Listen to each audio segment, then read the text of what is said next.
Hey guys, so in this video I'll show you how to remove any unwanted object or any unwanted person from your photo. So I have my photo here, so I just want to remove these people from my photo.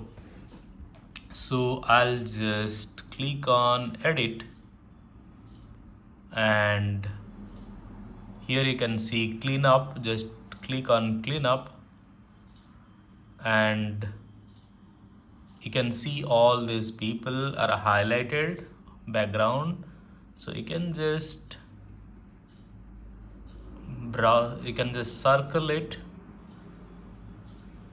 and you can see immediately Apple Intelligence removes this background unwanted people.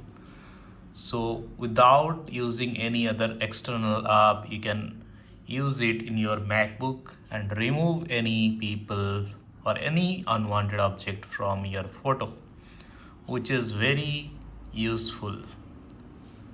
And thank you for watching. Please subscribe if you want to get more tips like this. Thank you.